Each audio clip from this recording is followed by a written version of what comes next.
We're live. What's going on, T? Nothing much, man. Living the dream. What about you? Just chilling. I just hit a cafe a little bit earlier, doing some reading, and now hopping on this podcast. I'm looking forward to it, dude, because for everybody out there listening or watching, this is not the first episode that we've recorded. This is the third one, and we haven't uploaded the first two. So the first one we did in person, but we recorded it on like an iPad, and it was horrible. And then the last one we just decided to scrap because we both weren't like taking it as seriously as we wanted. But dude, I'm hyped to actually like get this out there. Yeah, I know it's gonna be something special. Let's get into it. Yeah. Okay. So first question, I'm gonna ask the same one as last time because I thought your answer was interesting as hell. Okay. Why the leap to entrepreneurship from the conventional path? Yeah, so for the people listening, we got into this Twitter stuff probably pretty close to the start of this year, so around fall. And previously I was working two jobs over the summer, just working a bunch of hours.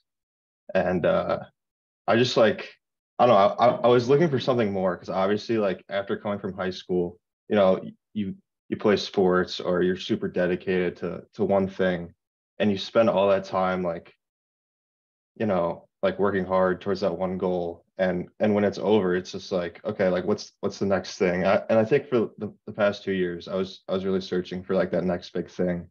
And when I stumbled across, all the good podcasts from like Dan Coe, Huberman, all that good stuff. It kind of showed me like a different side of the internet that I didn't really know existed. And then once you figure that out, it's like, oh, like I can actually work at this and make a living out of it, or at least try to. So gave it a shot. Yeah, I think what you say about looking for something after high school is so valid. And I think my experience was like just 2 years delayed from you in terms of like football or track or a sport that you're Mhm. really dedicated in. Because when I stopped playing football in college like a year ago, I've went through that same period. It was like, okay, like I can't just go to school and be a student. Like I need something more. I need something to like work towards and get better at. And Yeah. I stumbled around with like a bunch of different things. Like I was trying to make an NBA Instagram account, like just all this stuff that was just like so low ROI. And now, like that we're into this Twitter stuff and like you see how life changing it can be, it's like, holy shit, like this Yeah. is crazy. It's interesting too because like growing up, like you always have like little like side things that you try to start and you can never seem to actually finish them. Like I'm sure there's so many people who have like tried to sell stuff on eBay or tried to do something and they just don't really stick with it just because they don't believe in themselves. But yeah, like it's definitely possible.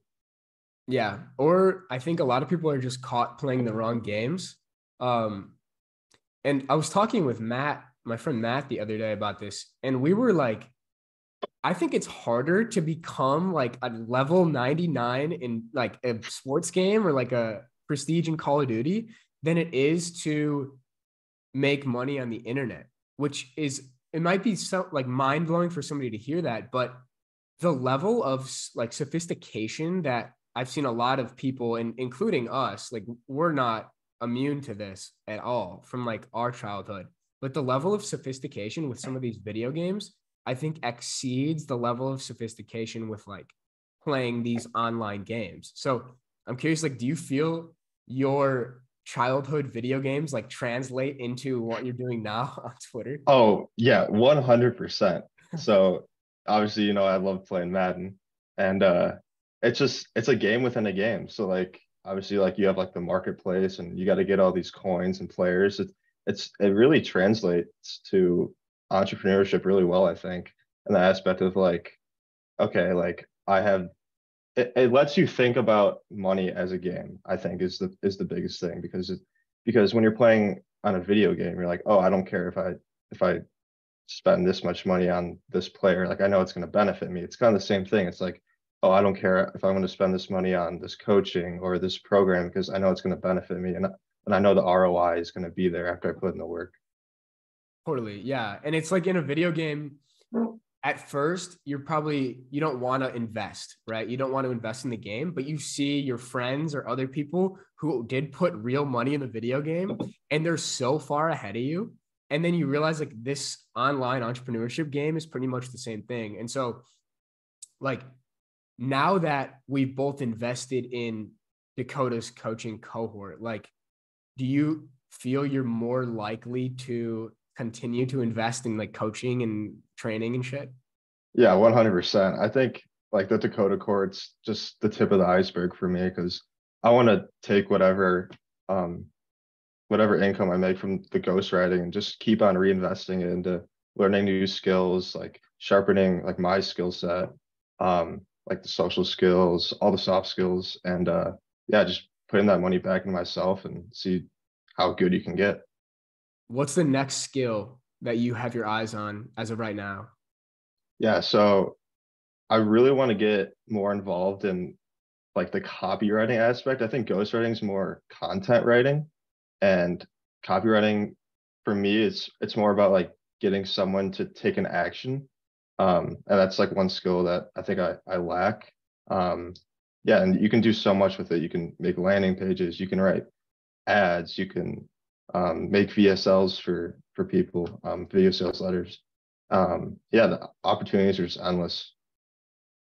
Yeah, it's interesting how to do ghostwriting, you don't necessarily have to know copywriting, but Mhm. and I've never studied copywriting really at all. Maybe I should because it's such an important skill, like in terms of persuasion or like making sales, or if you're going to make like products down the line, being able to put good copy on your landing page, on your website, all that. I read this quote this morning, literally in this book by Scott Adams, and he says, every skill you learn doubles your chances of being successful. And he says like it's better to be good at a bunch of different things than it is to be like exceptional at one thing. And so it's interesting how like we seem to want to just keep adding skills to our skill stack. Yeah, 100%. I think I mean it can't hurt you. Like that's number one thing. It's only going to make you better. It's going to make you more well-rounded. Your opportunities to be successful just go straight through the roof. Yeah. And it's so unconventional in terms of comparing it to like traditional education, like college, like because in the online creator economy and entrepreneurship game, like you're literally paying to acquire skills that are going to pay themselves back. Whereas in college, it's more gray. It's like, am I really going to use this? Like, is this really applicable? But in this online stuff, it's like that you see a direct ROI with the skills you invest in. Alex Hormozy talks about like it costs $50,000 about to pay down. He calls it the ignorance tax of not knowing how to make $1 million. He's like, it costs $50,000 in coaching to understand and gain the skills to make $1 million. And it's crazy because like my college education for 1 year was more than $50,000. But like this online stuff is seen as like taboo or unconventional.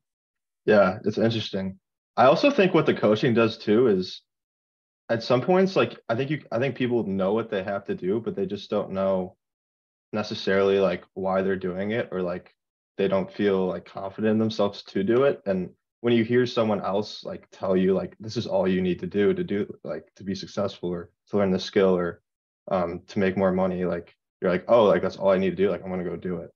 Yeah. And sometimes I feel like just putting that money down, it commits you to like take this shit seriously. Because for me, when I know we were both like pretty tight in terms of finances to pay for Dakota's coaching, like I put damn near my life savings. And from that point on, it was like, okay, now I don't have a choice but to take this seriously. And Mhm. I mean, you know this, I haven't shown up to his coaching in like a month or two, but it's because now, okay, like I see the blueprint, I know what I have to do. And now it's just like put in the work. And so it's like Dakota talks about, you just pay and put yourself in that vulnerable spot. You might not even necessarily need the coaching a couple weeks into it. It's just like now you're obligated to do it. Exactly. Yeah. Yeah. So with this leap to entrepreneurship for you, like what has been the hardest part of taking this leap? Yeah. At first, like getting into the Twitter stuff, I was really concentrated on, or I was really like focused on like how my post did, the outcomes. So if my post like didn't get a certain amount of likes, like I'd get mad at myself or I'd feel discouraged. And I realized that's like not really what you should be focusing on. It's more about like, okay, I'm gonna wake up.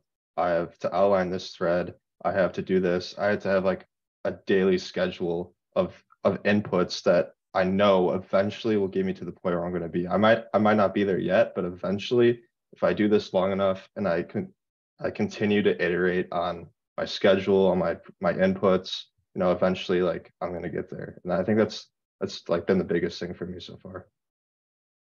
Yeah. And I know you've been like playing around with your schedule and stuff, and you were doing like 4 a.m. wake ups for like a month.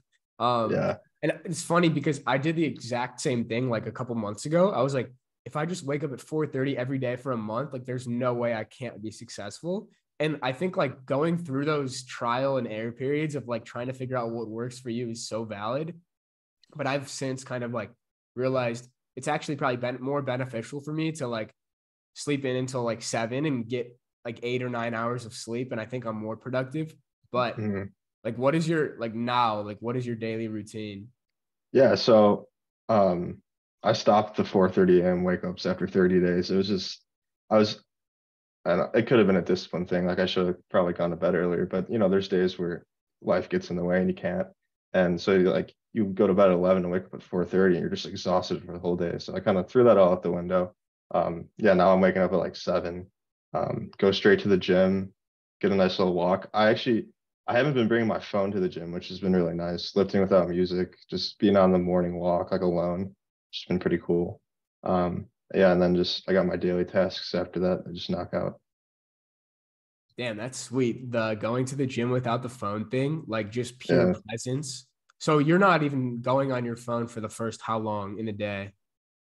I'd say probably the first hour, hour and a half. I mean, sometimes I do check it like right when I wake up just to see if anything happened. But after that, leave it at home, go walk to the gym. It's like a 15-minute walk, 15-minute walk back, get a quick lift in, and then I'm ready for the day. Yeah, that's just momentum building. It's Mm. interesting because the days where I end up checking my phone right away, like momentum is just done at that point. But for me, my morning starts, the best mornings for me start the night before. They start with I'm going to write, I'm going to reflect on my day. I have a little journaling practice where I like talk about what went well during the day, like what identity I want to reaffirm to myself, and then like programming my subconscious to wake up with intention. It sounds kind of weird, but when I do that and I outline a couple tasks in the morning, and then the highest ROI thing that I do, and I don't do this every day and I should, but turning your phone on airplane mode like an hour before you go to bed, and then keeping it on airplane mode until you're done with those first couple tasks for the day. And it's the same as you, like you're not even bringing your phone to the gym, you're just going, right? So you can't Mm. be pulled in a million different directions by, texts and calls. And now like you're opening all these mental loops in your head. And it's interesting because a lot of the bigger players who I know we look up to in this space, like Dakota, Dan, they all kind of have this same philosophy over on their phones. And it seems to me like getting better at this online stuff is really just getting better as a human being. Like it's just self-improvement disguised as Hmm. entrepreneurship. Yeah, it's interesting. I heard a quote from Dickie Bush the other day. I think it was like a podcast clip. But he's like, everyone in their head has like certain ways of doing things, yet they don't even know that they have them. And it's interesting because if you can document the processes that you have, and you can iterate and improve on them, like that's super useful for other people. Totally. It's interesting. Yeah. Yeah. And going off these like good habits and stuff, like I don't want to portray the picture that I'm perfect because I'm definitely not. Like last night I was out too late, like on a date, and I went to sleep at like 1:30 a.m., which is I usually try to go to bed around 11 and wake up at 7, get those 8 hours. And I went to bed at 1:30. I end up waking up at like 9:30 and just scrolling my phone today. Like those days happen, but I think Mm. overall, if you could just focus on making the majority of your days, you're building positive momentum, I think you're good. And Uh, I think the best people in this space are the ones that have their routine and so nailed down. Oh yeah, for sure. It's all you got really. It's like, okay, if I sit and waste the day, like what am I doing? Like I'm losing all my momentum. But if I attack the day, I have it all planned out. You leave some space in between to relax, obviously, and you can get a lot done. Totally. And one of the main things about like losing a day, and one of the things that kills my momentum is drinking. So I'm curious, like, what is your relationship with drinking right now? Like, you're in college, you're surrounded by Yeah. frat bros and all this stuff. Like, how are you dealing with this? Yeah. I'm kind of, I wouldn't say lucky, but Iowa State doesn't really let a lot of underage kids go out to the bars. They've been super strict. So um, I guess I haven't really been around alcohol too much. I mean, occasionally, like, have a beer or two. But that's every like 2, 3 weeks now for me. I've tried to avoid it as much as possible. I think it's more of a distraction than it is um, a benefit. So yeah, I just kind of try to avoid it.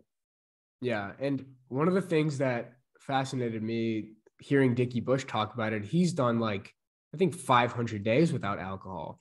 And then Chris Williamson, one of the podcasters I look up to, he's done 1,000 days without alcohol.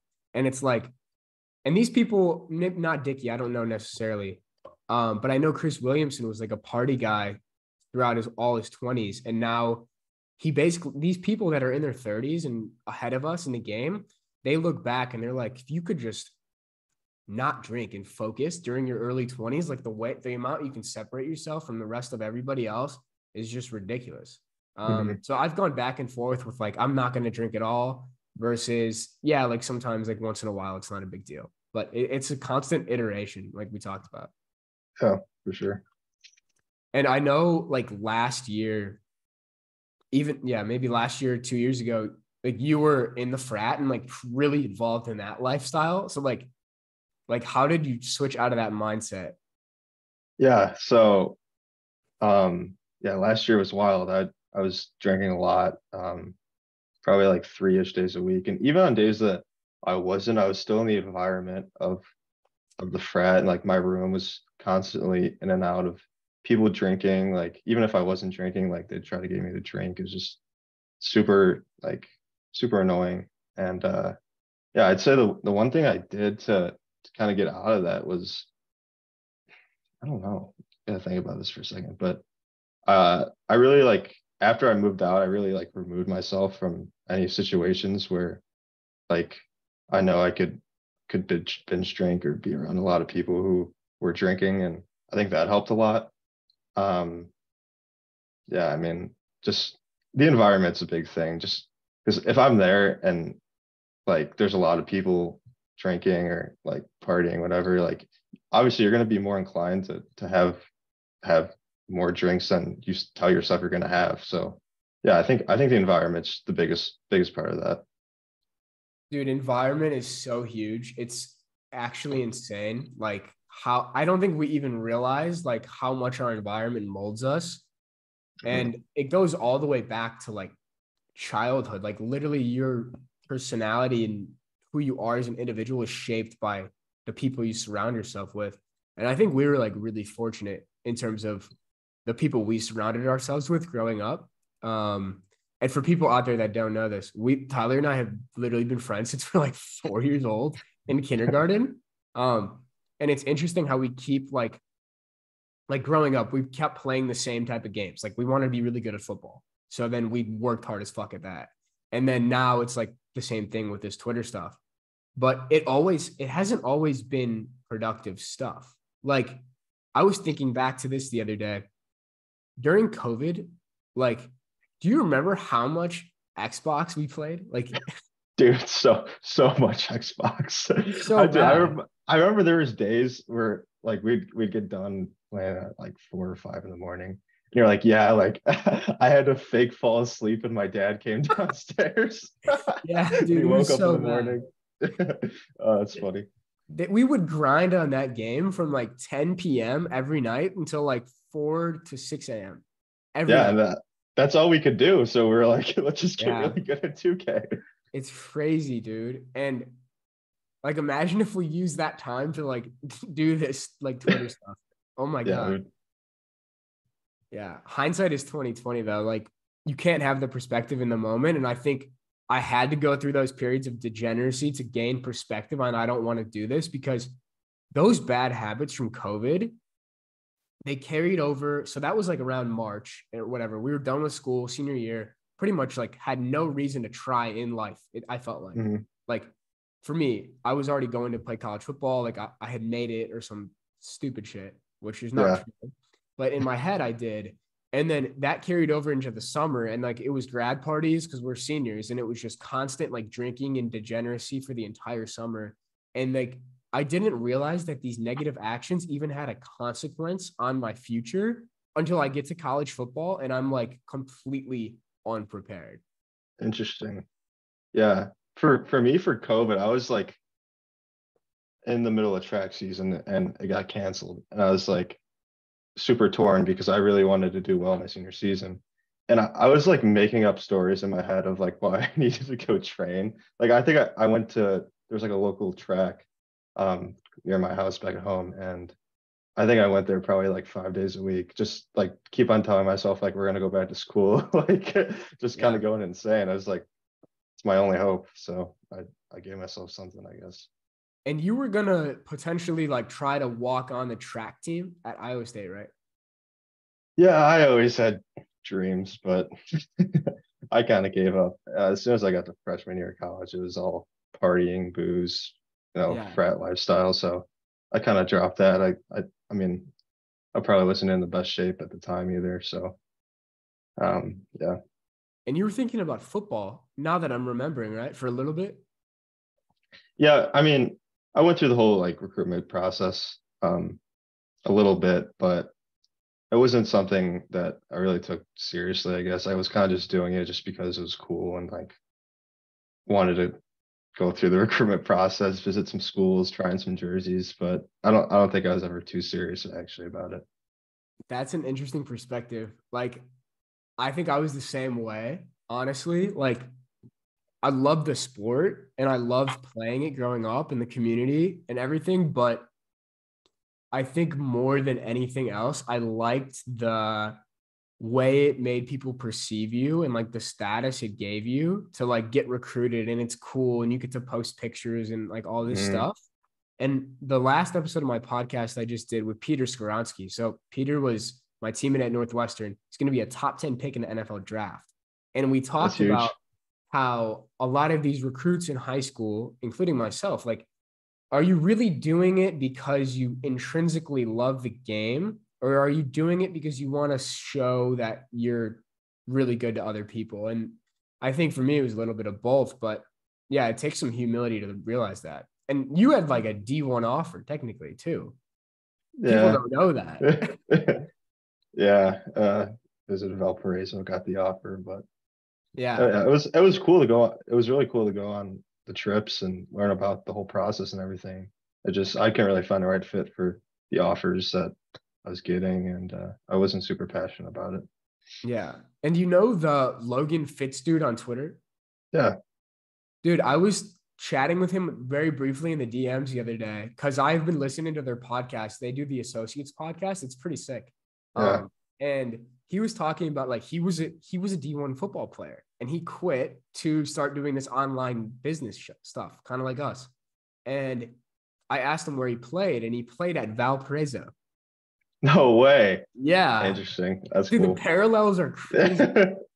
It's so weird. Yeah, I mean, the work ethic you get from football just it translates right to this stuff, and it makes sense. So, What aspects do you feel like? um, in football, you go through a lot of there's a lot of boring stuff that you don't see results right away.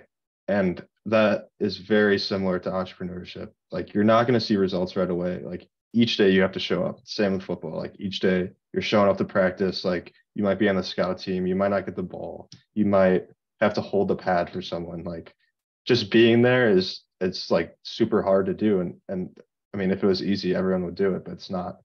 And once you get those habits, they're just super like they're ingrained in you and you can pick them up really fast again, especially if you've left the game. Like I think if anyone tries to start like a side project or start a business, whatever, and they have those work ethic habits, I think they'll apply they'll translate so well.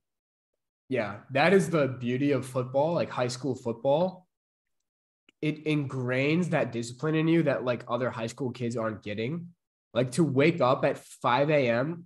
3 days a week, every winter of every year of high school, like nobody wants to do that shit. Like, Yeah. yeah, Sorry, go on. no, I was gonna say it just builds crazy mental toughness because you don't have a choice. If you want to be good, if you want to play, if you want to be the one actually playing on Friday nights, like you have to put in the work when you don't want to. It's the same thing Mhm. as entrepreneurship. Yeah. Yeah.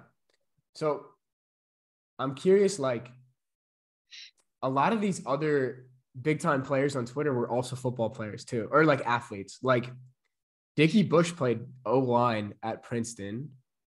Sahil Bloom played baseball at Stanford, I think. Yeah. It's Stanford. there's so many parallels between sports and success in business. So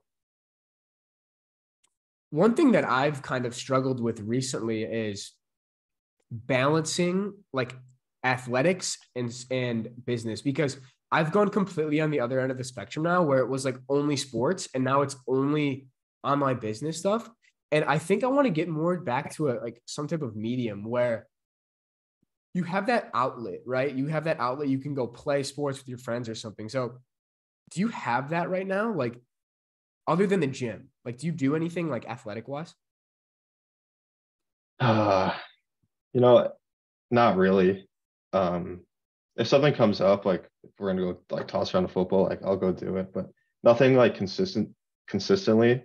And I think it's something I probably have to work on just because it's not good to constantly be um focused on the business stuff and Mm-hmm. doing those other activities makes you more well-rounded. So yeah, nothing right now. Um, yeah, I gotta find something, I guess.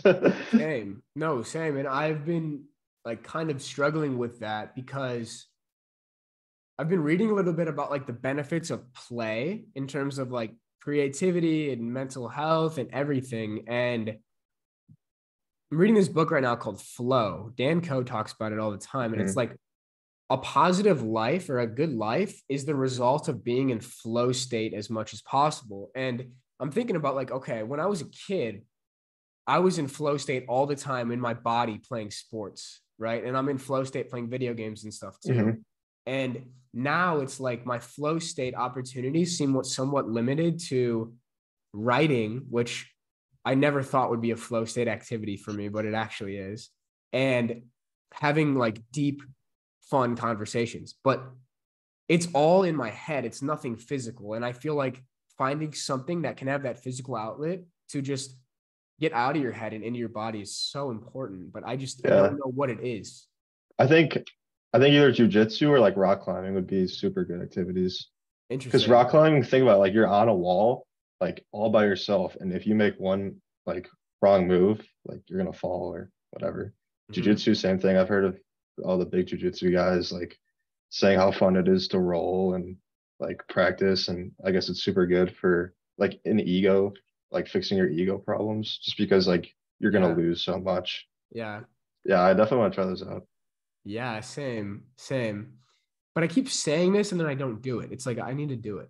Mhm. Um, maybe I think a problem right now is for me at least, like I'm in a Spanish speaking country and not many people speak English, and my Spanish is not very good right now. And like to do those activities like jujitsu or something, you have to get coached and train and communicate. And I can't really do that. So I think that my next move might be back to an English speaking place and then trying to incorporate some of those activities. But dude, I feel like you would kill it in jujitsu.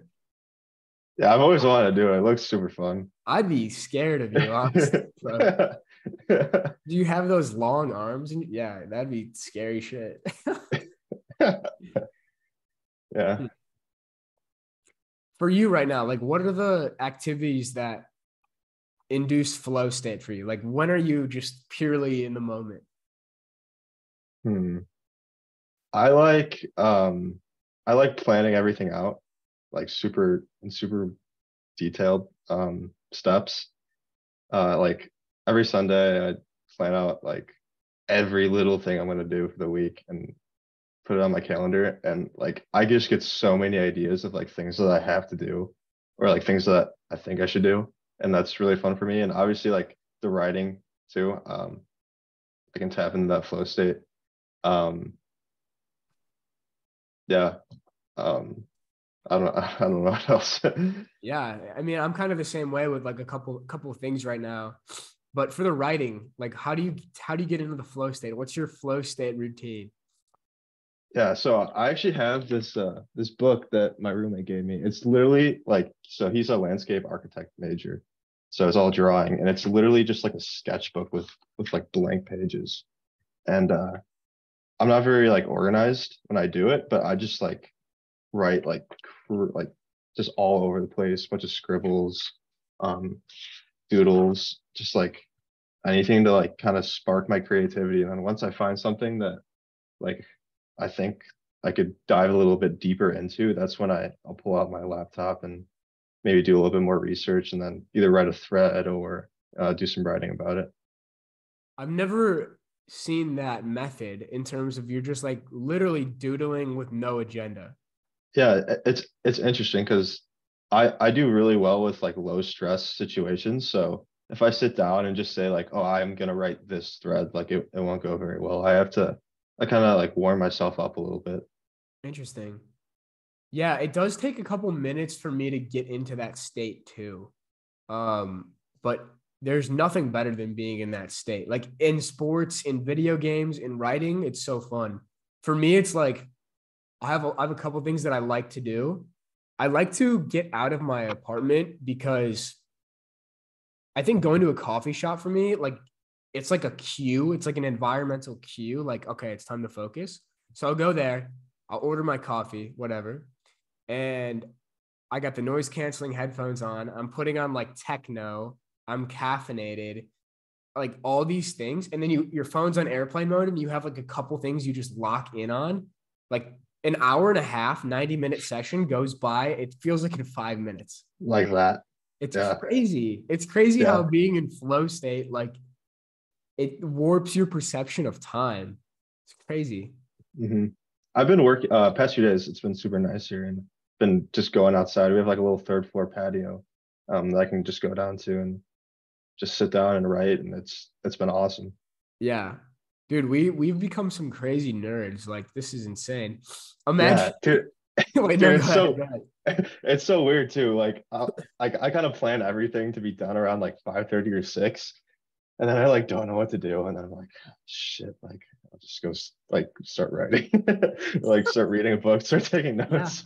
Yeah. Same. It's wild. And like if I would have told my high school self that, or like even a year ago self that, like in all of my free time, I'm gonna pretty much just use it reading and writing. I'd be like, what? Like, how did you get to this point? But I love it. It's so fun. Yeah, that's awesome. Yeah. So I have a couple more questions that I wanted to do like a speed round. Are you down? Yeah, let's do it. Okay. What is the most impactful book you've read and why? Oh, let me take a quick look. Oh, probably the Almanac by Nafal. That book is I've read it like 3 times. It's awesome. Why? He just keeps everything super simple, super easy to follow. Just got a bunch of good information. Yeah. That is the one book where if somebody is interested in getting into entrepreneurship or just honestly is looking for the next step in their life, like that is the book I'm giving them, or that's the book I'm recommending. The Almanac or The Pathless Path is also one of my favorites. But dude, like I've reread the Almanac probably like 3 or 4 times. What I'm doing now a little bit is I got Naval's How to Get Rich podcast on Audible, and Audible has this setting where you can set a timer. So it's like you can set the timer to be 30 minutes and then it'll automatically turn your iPad off. And so what I do is like I'm putting it next to my ear before I go to sleep. And I'm just trying to like in my subconscious with like, you will not get rich renting out your time, like all this stuff. Yeah, dude, everything he says is like if you apply it, like Oh yeah. It's good stuff. He talks about like if you literally just understand and actually apply the concepts from that book, like you will get what you want eventually if you're able to be patient. But dude, like reading that book and understanding the concepts for me, I was like, I can never work a normal job after reading this book. Mm, Like I have yeah, to do entrepreneurship after this. yeah, it's interesting. I don't know if I necessarily thought like that, but it just kind of, I guess it kind of gives me like more confidence in myself of like, oh, like this person's done it, like this is what he's saying to do, type thing. Yeah, his wisdom is just unbelievable. But Hmm. I wish he would come back out and like do more podcasts, but he's a big proponent of like if I say something once, I'm not going to say it again. And now he doesn't really go on any podcasts. I mean, he's been releasing some with this guy named David Deutsch, but they're talking a lot about like science and physics and stuff, which is cool and interesting, but it's not as applicable for like us as of right now, I don't think. Mm-hmm. Okay, next question. What's your ideal Sunday? I know you talk about planning, but like, what's your ideal Sunday look like? Ideal Sunday. Wake up 7, hit a quick lift, come back, block off probably like 180 minutes to either research, read, take some notes, and then go in and do some writing about it. Then take a little break, eat some lunch, um, go on a walk again, do something physical. Um, yeah, that's about it. Probably if it's fall, watch the Bears. That would be Yeah, sweet. yeah, dude, it's Yeah. it's wild. Like side tangent with the Bears, like seeing people we actually know on the team. It's so weird. Yeah, it So makes it super interesting to watch. 100%. Yeah, it's wild. Yeah, simple day. I'm kind of the same way. That's how Mm. every day looks like for me. Like just simple. Yeah, We're I like like old. to. What? Sorry. I was like, we're like old men with our Yeah, habits and routines. yeah, dude. There's nothing better than like finishing the day off with like 30 minutes of TV, in my opinion. I don't know why, but Interesting. just like just clear your mind of everything and just watch something. What do you watch? Go on YouTube, find some podcasts. Maybe I'll watch some Tate. Oh shit, that's gonna be controversial. No, I mean Yeah, it's entertaining as fuck. Like, yeah, how it could you is. not watch? Yeah, I Yeah. agree. Ending the day with like, I don't watch TV, but I watch YouTube. Like, YouTube is the new TV for our generation, like Mm, 100%. yeah. And like for me, having YouTube Premium is like the highest ROI thing I've ever bought. I feel like, How is that? I don't even know like what are the benefits from to dude, upgrading. it's life changing. You never have an ad. First of all, Oh, that's you nice. can you can have it like YouTube videos playing with your phone off. And so it's like you don't have to like use Spotify for podcasts. And a lot of these really good YouTubers who I think we like Dan Coe, Scott Adams, like all these people, they have a lot of really long form YouTube videos that I don't want to sit there and watch. So I'll just put it on like a podcast. And yeah, I think it's such a great investment. Yeah. Okay, next question. What gets you out of bed every morning? Um, I don't know. That's a good question. I'm just excited to start my day and like knock out the things on my to-do list. So I wouldn't say it's like hard to get out of bed or anything like that. It's just like it's time to do some shit. Let's get after it. If you don't have the to-do list, do you find it harder? No, I think it's well, yes and no. I think sometimes it's nice to have a break and not have to worry about doing anything. And especially if it's like a nice day, you can go outside, you can go by the pool, you can read a book. Like your schedule is completely free, which is nice. But having the structure on days where maybe you're a little tired or feeling a little unmotivated is definitely beneficial. Yeah. Do you want kids? Yeah. How Wait, is that one of many? the questions? No, I just thought Uh, of it. yeah, I don't know, probably like two. Okay. Do you have like a time frame for this? Mid to late 20s, I'd say. Okay.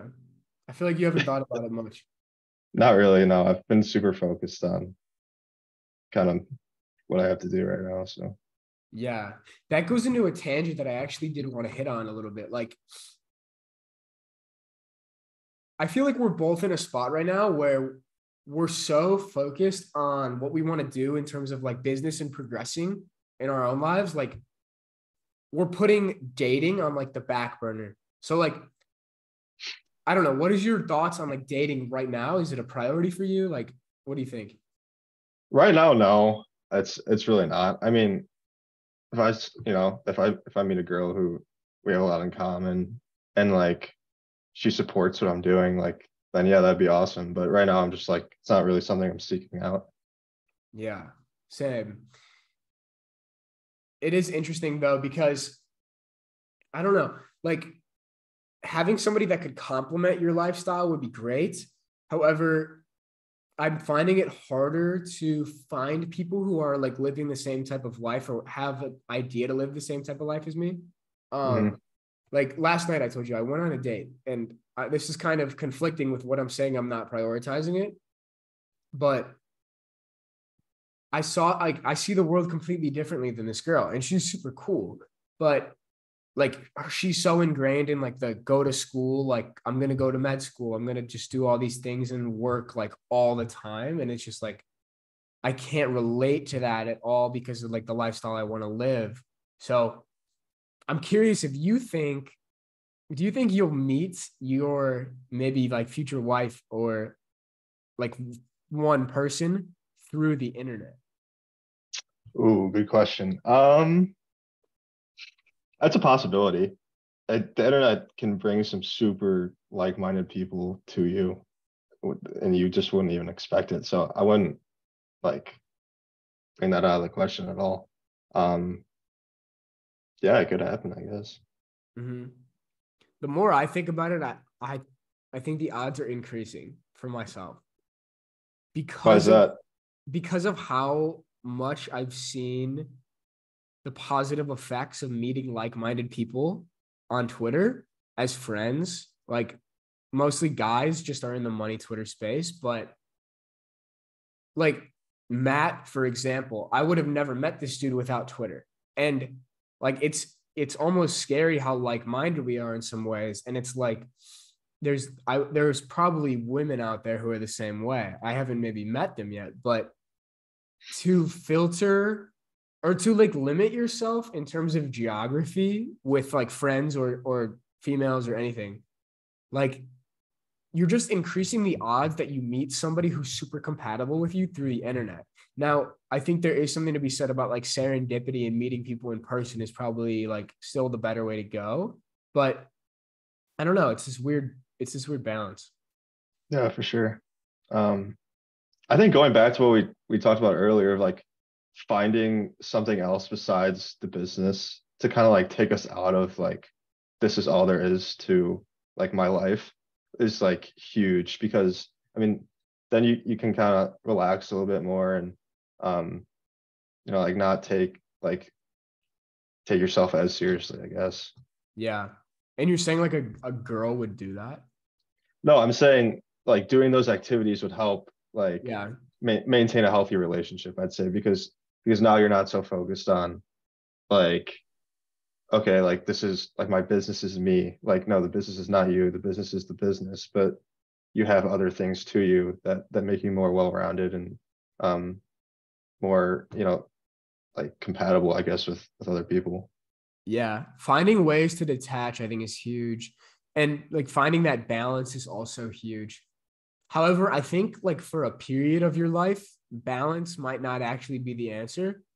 I Hmm. think like Hormozy talks about like your life as an entrepreneur is in seasons. And I think right now, like we're really young. We're in this building season, right? We're building the foundation for the rest of our lives. And so I'm okay with sacrificing some of like the social aspects to really prioritize this business stuff. Maybe that's not correct. I don't know. It's a constant learning process, but for like right now, I'm feeling obsessed and I want to lean into that obsession. Mm-hmm. Yeah. At some point, it's like if you're not all in, it's not going to work. So I think having those learning periods are, yeah, it's like it's necessary. Yeah. What does success look like to you? Um, Obviously, I'm on Money Twitter for a reason. Like, I want to be able to have a steady income. I don't really know what that looks like now. It might change depending on how successful I am. But I'd say like just being able to have control of your time is like huge. Just like knowing like, okay, like I only have to do like 2 or 3 things today, and then I have the rest of the day just to do whatever I want. And I think that's what it looks like for me. Yeah, same. Except I would tweak the 2 to 3 things for myself to 0 things that I have to do. And then I'm purely doing stuff because I want to. Like even this Mhm. podcast, for example, right now I'm not making money from it. It's just for fun. Like theoretically down the line, maybe I will be, maybe I won't be, but it wouldn't affect me actually doing the action.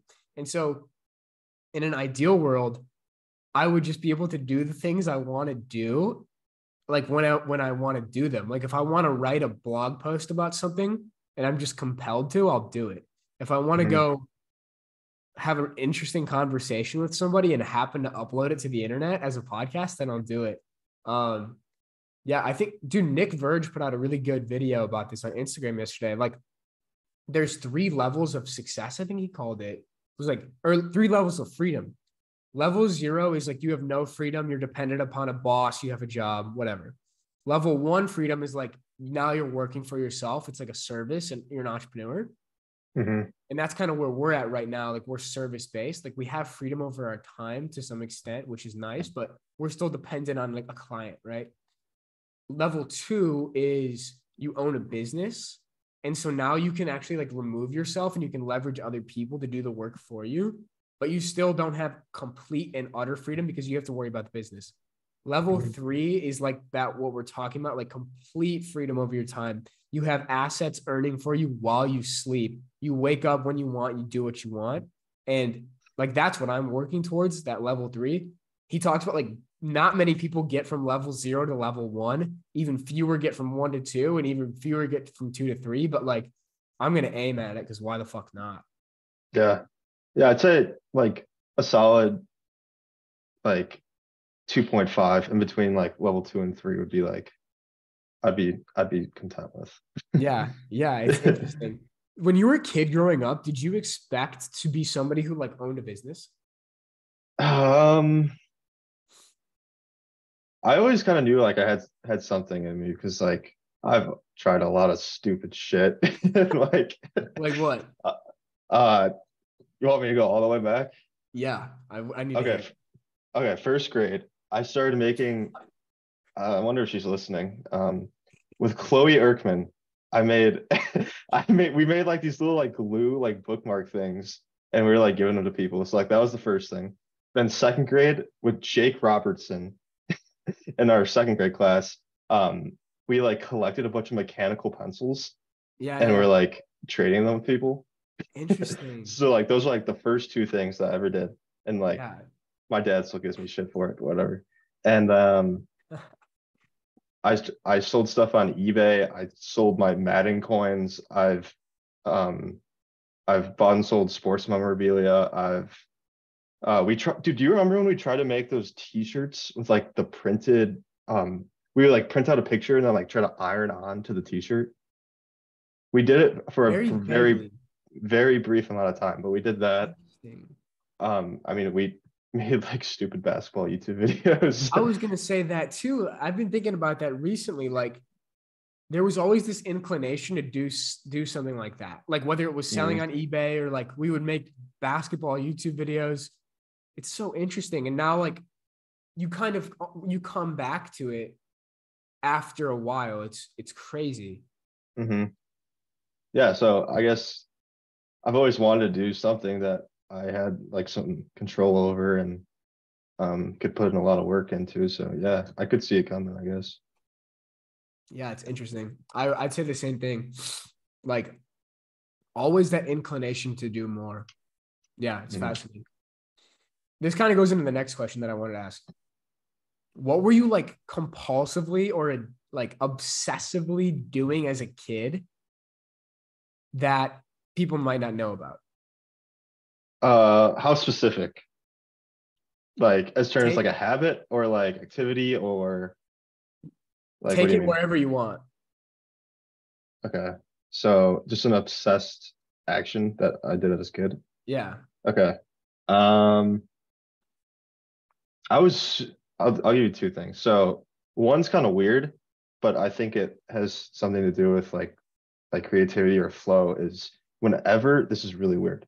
Whenever there was a balloon in my house, I'd always for like 2 to 3 hours, like every day, I would just walk around and just hit it and just walk around and hit it and hit it and hit it and just do it constantly.